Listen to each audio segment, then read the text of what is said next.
Tuhan firman-Mu ajaib, kekal meski gunung menghilang.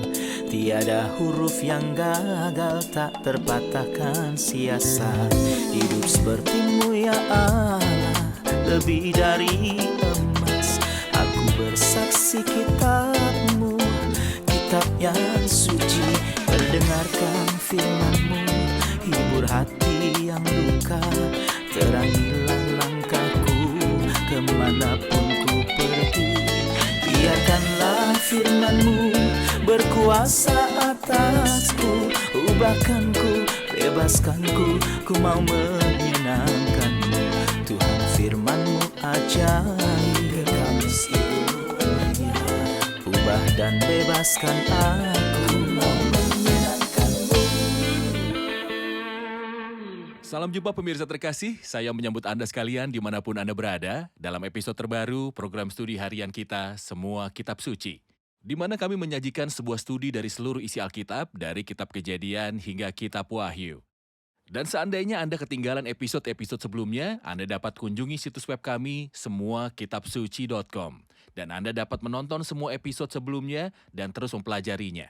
Dalam studi kita tentang surat pertama Rasul Paulus kepada orang-orang di Korintus, kita sudah sampai ke pasal 12. Pasal penting ini berkaitan dengan karunia-karunia Roh Kudus. Namun di awal episode ini izinkan saya menyambut tamu kehormatan di studio, hamba Tuhan Dr. Farid Zaki. Selamat datang Dr. Farid. Terima kasih. Juga para hadirin yang telah hadir di studio, selamat datang. Dr. Farid, judul umum pasal 12. Topik luas dari pasal 12 adalah karunia. Apa yang dimaksud dengan karunia-karunia ini? Karunia-karunia semua itu adalah pemberian yang Allah Tritunggal telah berikan kepada orang-orang percaya ketika mereka telah percaya. Inilah persisnya apa arti kata itu. Karunia-karunia yang telah diberikan oleh Bapa, Allah Anak, dan Allah Roh Kudus kepada orang-orang percaya untuk melayani tubuh Kristus melalui mereka. Oke. Saya akan membaca beberapa ayat dan kemudian kembali untuk mengajukan pertanyaan. Sekarang tentang karunia-karunia roh, aku mau saudara-saudara, supaya kamu mengetahui kebenarannya. Kamu tahu bahwa pada waktu kamu masih belum mengenal Allah, kamu tanpa berpikir ditarik kepada berhala-berhala yang bisu. Karena itu aku mau meyakinkan kamu, bahwa tidak ada seorang pun yang berkata-kata oleh roh Allah dapat berkata, terkutuklah Yesus. Dan tidak ada seorang pun yang dapat mengaku, Yesus adalah Tuhan selain oleh Roh Kudus. Ada rupa-rupa karunia tetapi satu roh, dan ada rupa-rupa pelayanan tetapi satu Tuhan.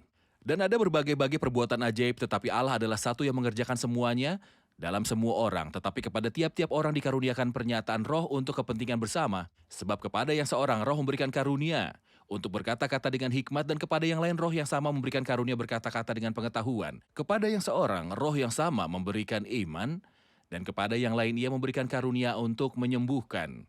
Kepada yang seorang roh memberikan kuasa untuk mengadakan mujizat, dan kepada yang lain ia memberikan karunia untuk bernubuat, dan kepada yang lain lagi ia memberikan karunia untuk membedakan bermacam-macam roh. Kepada yang seseorang ia memberikan karunia untuk berkata-kata dengan bahasa roh, dan kepada yang lain ia memberikan karunia untuk menafsirkan bahasa roh itu. Tetapi semuanya ini dikerjakan oleh roh yang satu dan yang sama, yang memberikan karunia kepada tiap-tiap orang secara khusus, seperti yang dikehendakinya. Dr. Farid, pertanyaan awal saya adalah bahwa ketika ia berbicara tentang karunia-karunia rohani, ia berkata, aku mau saudara-saudara supaya kamu mengetahui kebenarannya. Dan ia mengingatkan mereka tentang masa lalu ketika mereka ditarik kepada berhala. Mengapa ia mengaitkan kedua hal ini? Ia ingin membuat sebuah perbandingan besar antara roh-roh jahat dan Roh Kudus. Karena roh jahat melemahkan kehendak mereka dan menarik mereka kepada berhala. Sementara pikiran dan intelek mereka diambil dan mereka bahkan membuat mereka memperhatikan hal-hal atau mengatakan kata-kata tanpa sadar. Namun, Roh Kudus, roh yang sama, memberikan karunia-karunia yang dipraktikkan oleh seseorang dengan kesadaran penuh demi keuntungan semua orang. Dan hal ini adalah bahwa semuanya ini dikerjakan oleh roh yang satu dan yang sama. Di sini ia ingin fokus pada sesuatu yang penting. Apakah sementara di dalam dunia penyembahan berhala dan dunia roh-roh jahat, ada kelompok roh yang masing-masing bertanggung jawab atas satu hal. Namun mengenai Roh Kudus tidak ada yang kita sebut roh-roh. Tetapi hanya ada Roh yang satu Roh Kudus, Allah Roh Kudus. Dan roh yang sama ini memberi kepada semua anggota tubuh. Ia sendiri memberikan berbagai karunia. Dan di sini saya akan menggunakan kata-kata kesatuan dalam keragaman. Sumber dari semua karunia ini adalah roh yang sama. Namun karunia-karunia itu beragam. Karunia saya itu berbeda dengan karunia Anda yang berbeda dengan karunia-karunia lainnya. Baik, kita rehat sejenak dan kembali untuk menjawab pertanyaan hadirin. Pemirsa terkasih, kami akan segera kembali setelah rehat. Berkuasa atasku, ubahkanku, bebaskanku, ku mau menyenangkanmu. Tuhan firman-Mu ajaib, kekal seluruhnya. Ubah dan bebaskan aku, mau menyenangkanmu. Kami telah kembali pemirsa terkasih untuk menjawab pertanyaan dari hadirin di studio. Apakah karunia-karunia Roh Kudus? Maksud saya, jika ada yang mempunyai karunia atau kelebihan dalam suatu hal, apakah itu pasti karunia Roh Kudus? Jika seseorang nyanyikan himne misalnya atau apapun sejenisnya, apakah itu karunia Roh Kudus? Dan apakah ada sampai sekarang atau berakhir pada zaman rasul-rasul? Apakah diberikan kepada semua orang atau kepada orang percaya tertentu? Ini adalah sekumpulan pertanyaan. Ia mengumpulkan karunia bersama-sama. Apakah karunia-karunia ini masih ada sampai sekarang ataukah tidak? Dan kita ingin tahu lebih banyak tentang karunia-karunia yang tentangnya telah kita baca ini dan penerapannya di zaman kita. Dalam perjanjian baru ada 3 daftar dari karunia-karunia ini. Disebutkan dalam 3 pasal berbeda dalam perjanjian baru. Mohon ingatkan kami tentang semuanya. Kita membaca tentang daftar pertama dalam Roma pasal 12. Di mana sejumlah karunia disebut secara spesifik dan dikaitkan dengan Allah. Allah adalah sumber karunia-karunia Allah ini. Bapa. Di sini dalam 1 Korintus pasal 12, sebuah kelompok lain disebut dan dikaitkan dengan Roh Kudus. Lalu dalam Efesus pasal yang keempat, ia menyebut karunia-karunia lain dan untuk spesifiknya 5 karunia yang dikaitkan dengan Kristus. Setelah ia mati, bangkit, dan naik ke surga, setelah kenaikannya ia memberikan karunia itu atau memberikan kepada orang-orang yang mempunyai karunia-karunia ini. Itulah sebabnya kata Nas tatkala ia naik ke tempat Ia tinggi, memberikan ia karunia membawa kepada manusia. tawanan-tawanan, ia memberikan pemberian-pemberian kepada manusia. Jadi daftar dalam Roma 12 dikaitkan dengan Allah, Allah Bapa. Daftar di dalam 1 Korintus 12 dikaitkan dengan Roh Kudus, karunia-karunia Roh Kudus. Ya, Daftar di Efesus 4 dikaitkan dengan Kristus, manusia yang dibangkitkan dari kematian. oke. Seperti sudah saya katakan sebelumnya pada awal episode ini bahwa Allah Tritunggal memberikan karunia-karunia. Bagian pertama dari pertanyaan ini adalah apakah itu diberikan pada semua orang percaya atau orang percaya yang spesifik saja? Sepanjang seorang percaya adalah anggota tubuh Kristus, maka ia yang punya tugas. Dan untuk melakukan tugas ini, ia harus mempunyai sebuah karunia untuk menggenapi tugas ini dengan Sebuah karunia. karunia itu. Namun, kita tidak membaca tentang semua karunia yang kini kita lihat dalam umat Allah. Yang ada di dalam kitab suci. Jadi katakan dalam Roma 12 misalnya, jika karunia untuk melayani, baiklah kita melayani. Apa arti hal itu? Ini menyeratkan sebuah rentang luas dari semua pelayanan. Dari semua pelayanan. Seperti seorang guru di sekolah minggu. Kita tidak punya sebuah ayat yang berkata secara lugas. Sebab karunia mengajar sekolah minggu, namun apakah itu pelayanan atau bukan? Itu sebuah pelayanan. Dan itu sama bagi setiap pelayanan lainnya. Karena kita mempunyai sebuah rentang yang benar-benar luas. Karena Allah telah berikan karunia-karunia bagi masing-masing orang percaya. Ada sebuah pertanyaan. Anda telah berkata bahwa karena setiap orang percaya adalah anggota dalam tubuh Kristus, jadi bahkan tidak satupun anggota tubuh yang tanpa sebuah karunia. Tanpa tanpa sebuah sebuah tugas, tentu tugas. menggenapi tugasnya, ia harus mempunyai sebuah Dan karunia. jika ada karunia-karunia yang kasat mata, ada juga karunia-karunia yang tidak kelihatan, namun Ya, tidak benar. ada orang percaya yang tidak Atau memiliki karunia. Karunia-karunia yang disebut secara spesifik dan karunia-karunia lain yang disebut di bawah sebuah judul yang luas. Benar. Bagus. Lanjutkan. Ketika kita mempelajari ketiga daftar ini, Roma 12, 1 Korintus 12, dan Efesus 4, kita akan menemukan bahwa menurut pemikiran banyak ahli Alkitab dan penafsir Alkitab, kita dapat mengatakan bahwa ada karunia-karunia dasar dan karunia-karunia konstruktif. Maksud saya dengan karunia dasar bahwa dari karunia ini, struktur dibangun dan mereka yang punya karunia ini adalah mereka yang berasal dari jemaat mula-mula. Misal dalam Efesus 4, kita membaca tentang para rasul dan nabi. yang dibangun di atas dasar para rasul dan para nabi dengan Kristus Yesus sebagai batu penjuru. Apa artinya? Bahwa karunia-karunia ini tidak akan terjadi lagi karena mereka telah menulis bagi kita perjanjian baru. Jadi mereka membangun dasar gereja. Karunia-karunia dasar sendiri mencakup sebuah bagian lain. Bukan hanya karunia-karunia dari para pendiri seperti para rasul dan nabi, tetapi juga karunia-karunia yang memberi konfirmasi. Konfirmasi. Apa arti dari konfirmasi? Para pemberita Injil pada zaman pertama memberitakan firman, tapi ketika mereka melakukannya, Alkitab belum ditulis pada waktu itu. Jadi para pemberita firman menyampaikannya kepada orang Yahudi atau orang-orang non-Yahudi dengan berkata bahwa Yesus Kristus telah datang, mati, dikuburkan, dan bangkit, dan sekarang ia hidup. Dan ia membebaskan orang-orang berdosa. Dan mungkin salah satu dari mereka yang mendengarkan dia mungkin pertanyakan yang ia katakan. Dan meminta bukti Allah beri kepada orang-orang itu kemampuan karena mengadakan mujizat yang spesial. Seperti menyembuhkan orang atau mengadakan berbagai mujizat. Atau melakukan hal-hal yang supranatural. Apa tujuan hal itu? Untuk meneguhkan apa yang telah dikatakan. Untuk meneguhkan apa yang dikatakan. Dalam fase meletakkan Dalam dasar. fase meletakkan dasar sebelum inspirasi Alkitabiah sepenuhnya dilengkapi. Itu sebabnya dalam Ibrani 2 dikatakan bahwa bagaimanakah kita akan luput jikalau kita menyia-nyiakan keselamatan yang sebesar itu yang mula-mula diberitakan oleh Tuhan dan oleh mereka yang telah mendengarnya Allah. kepada kita dengan cara yang dapat dipercayai, sedangkan Allah meneguhkan kesaksian mereka oleh tanda-tanda dan mujizat-mujizat dan oleh berbagai-bagai pernyataan kekuasaan dan karena Roh Kudus yang dibagi-bagikannya menurut kehendaknya. Karunia-karunia mujizat ini, karunia-karunia Karunia-karunia yang meneguhkan firman selama fase peletakan dasar. tepat, jadi mendasar dan meneguhkan. Lalu apa lagi? Karunia-karunia yang konstruktif. Sebelum berbicara tentang karunia-karunia konstruktif ini, dalam fase dasar kami telah berkata bahwa ada karunia untuk meletakkan dasar dan karunia untuk meneguhkan. Untuk meneguhkan. Apakah karunia-karunia meletakkan dasar ini para rasul dan nabi? Ya, Namun karunia-karunia peneguhan adalah karunia-karunia mujizat yang menyertai seperti kita itu. baca di sini. Di gereja di Korintus kitab-kitab karunikal yang tidak Oke. lengkap. Apa yang ia beritahukan pada mereka? Sebab kepada yang seorang roh memberikan karunia untuk berkata dengan hikmat, dan kepada yang lain roh yang sama memberikan karunia berkata dengan pengetahuan. Kepada yang seorang roh yang sama memberikan iman, dan kepada yang lain ia memberikan karunia untuk menyembuhkan. Omong-omong di sini saya ingin membuat perbedaan antara karunia-karunia menyembuhkan dan doa jemaat dalam hal menyembuhkan orang sakit. Karunia-karunia menyembuhkan tidak mencakup doa-doa. Namun karunia-karunia menyembuhkan karena berkaitan dengan peneguhan. Jadi beberapa orang diberikan kemampuan menyembuhkan oleh Roh Kudus lewat perintah mereka.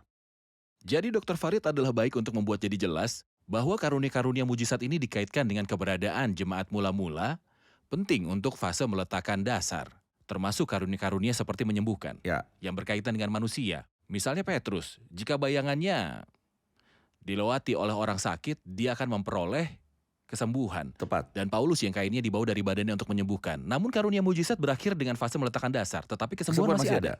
Kesembuhan terjadi. Allah menyembuhkan dengan mujizat dari kuasanya. Oke. Kedua, gereja berdoa bagi orang sakit menurut Yakobus pasal 5. Kalau ada seorang di antara kamu yang sakit, baiklah ia memanggil para penatua jemaat. Ketiga, ketika kita sakit, kita datang kepada dokter dan minum obat serta berdoa. Kita mengikuti jalur yang normal.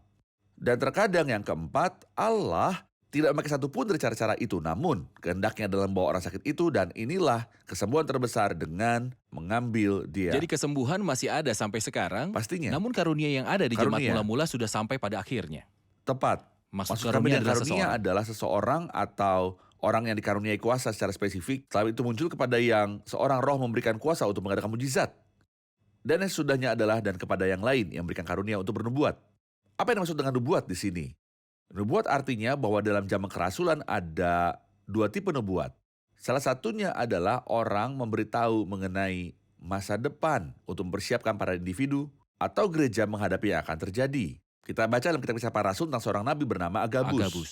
Orang ini diberikan karunia nubuat oleh Roh Kudus. Jadi ia memberitahu lebih dulu di mana orang-orang Yahudi biasa tinggal di Yudea. Dan hasilnya adalah bahwa orang-orang percaya tinggal di area-area utara, di daerah Syria dan Turki, memberi kelegaan kepada mereka. Nabi yang sama memberitahu Paulus ketika sedang menuju ke Yerusalem, bahwa orang Yahudi akan mengikat tangan dan kakinya dengan rantai. Namun ada sejenis nubuat lain, di mana orang di dalam gereja menyampaikan Nubuat-nubuat yang berfungsi sebagai sebuah bagian baru dari inspirasi yang ditambahkan kepada apa yang sudah disampaikan. Sebelum kita menerima seluruh inspirasi Saya akan beri lengkapnya. Anda sebuah contoh.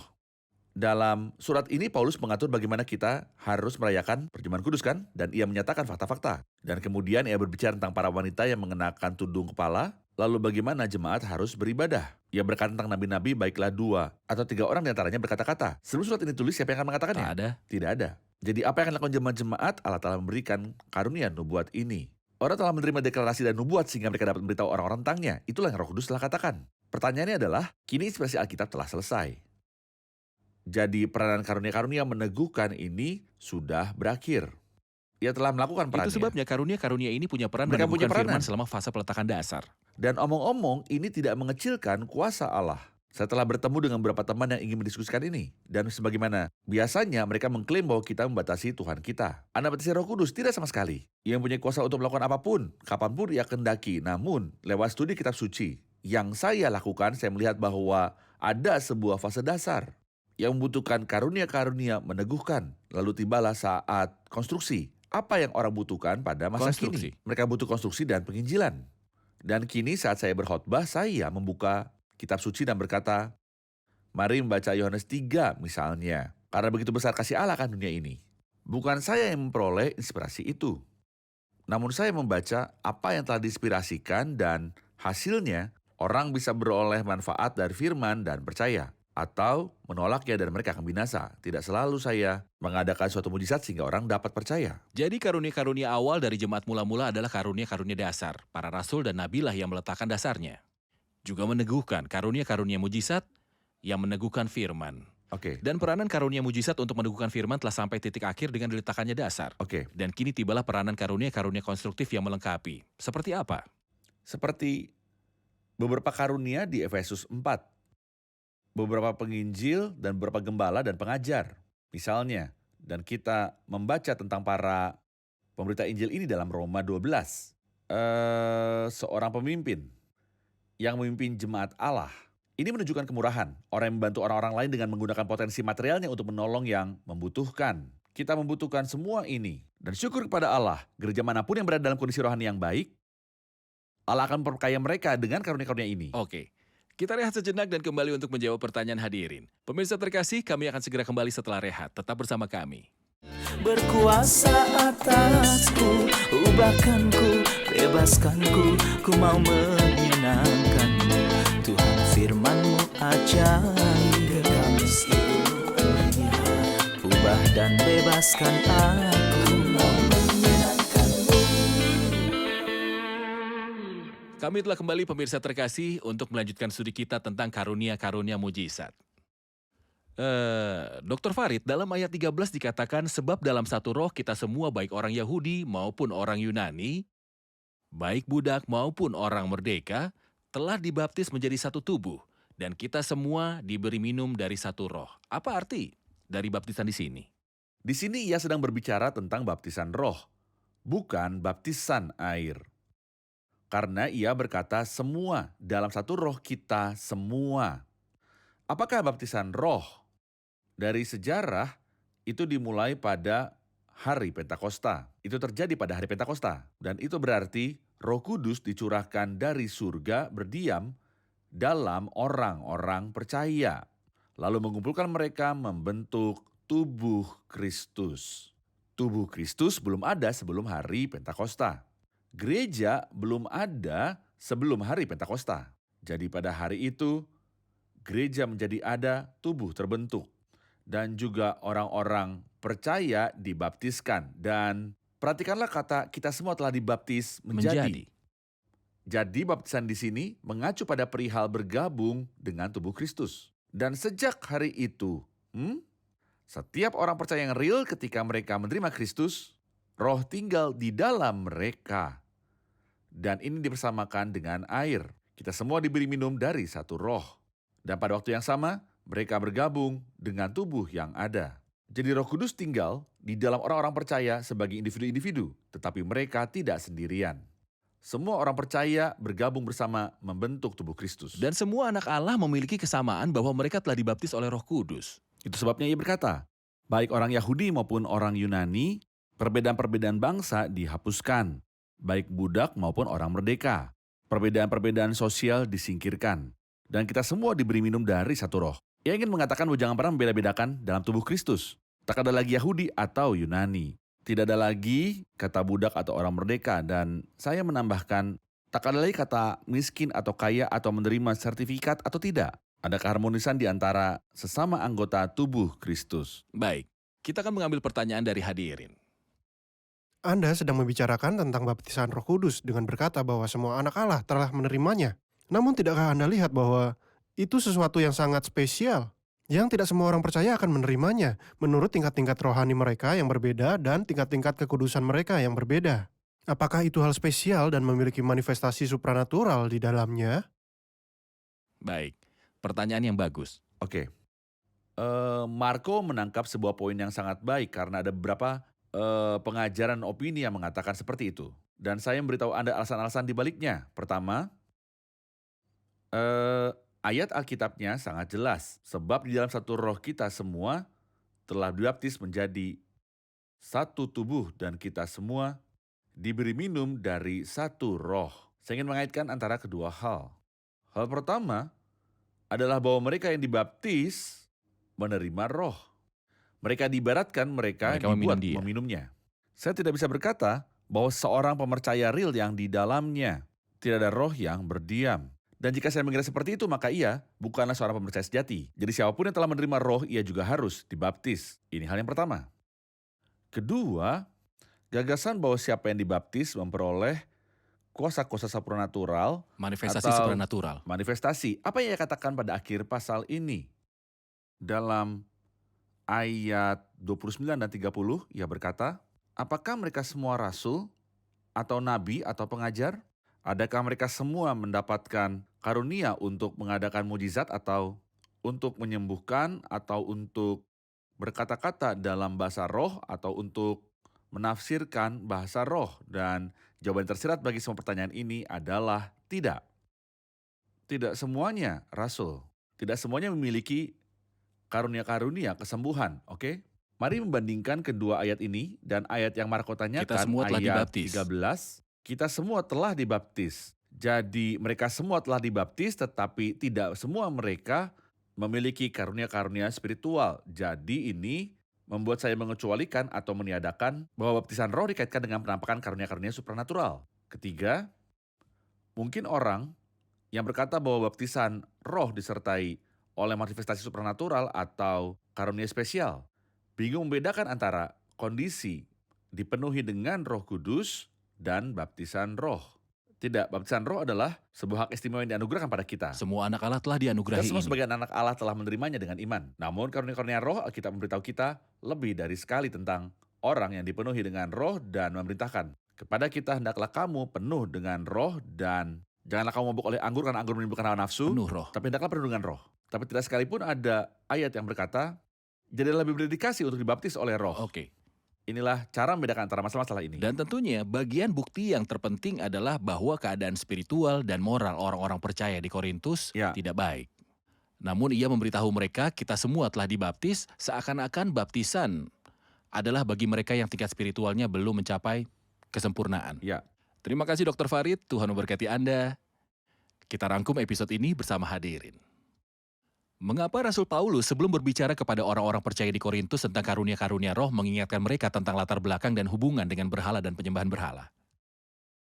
Ia ingin menarik sebuah perbandingan antara roh jahat dan karunia-karunia Roh Kudus. Karena karunia-karunia Roh Kudus dilakukan ketika mereka dalam kesadaran penuh, namun roh jahat melemahkan pikiran mereka dan mereka melakukannya tanpa sadar. Namun karunia-karunia Roh Kudus adalah karunia-karunia yang berbeda bagi semua orang percaya. Ada keseragaman, tetapi di dalam kesatuan, bukan sembarangan. Ya, benar.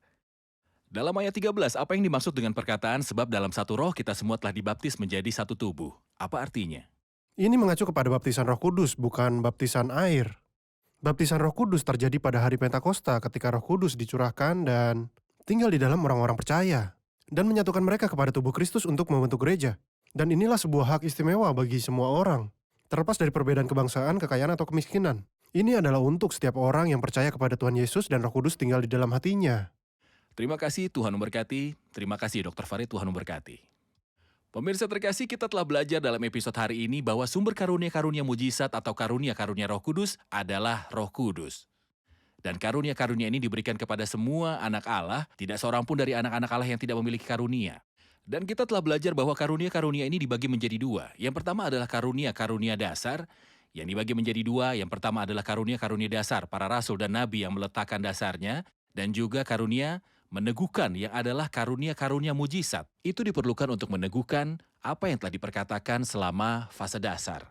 Dan fase dasar sampai kepada akhirnya di penghujung zaman rasuli. Dan dari akhir zaman rasuli sampai datangnya Kristus, karunia-karunia konstruktif atau pelengkap terus ada. Dan karunia-karunia ini dibagi menjadi dua. Karunia-karunia berbicara dan melayani. Karunia-karunia berbicara seperti mengajar, seperti penginjil. Karunia-karunia melayani seperti disebutkan dalam Roma 12. Siapa yang menunjukkan kemurahan, siapa yang memberi pimpinan, hendaklah dengan rajin. Siapa yang membagikan sesuatu, hendaklah dengan hati yang ikhlas. Yang artinya, setiap anak Allah mempunyai sebuah karunia. Jika Anda adalah salah satu anak Allah dan Tuhan telah menganugerahi Anda sebuah karunia, pergunakanlah karuniamu. Dan setiap hari carilah kemuliaan Allah. Dan jangan pernah membanggakan diri menentang saudara-saudaramu. Sebab siapakah yang menganggap engkau begitu penting? Dan apakah yang engkau punyai yang tidak engkau terima? Dan jika engkau memang menerimanya, mengapakah engkau memegahkan diri seolah-olah engkau tidak menerimanya? Pertanyaan episode hari ini. Sebutkanlah 3 daftar karunia-karunia. Sebutkanlah 3 daftar karunia-karunia menurut pertalian dengan setiap pribadi dari Allah Tritunggal. Sebutkanlah 3 daftar karunia-karunia menurut pertalian dengan setiap pribadi dari Allah Tritunggal. Pemirsa terkasih, sampai jumpa di episode mendatang. Tuhan menyertai.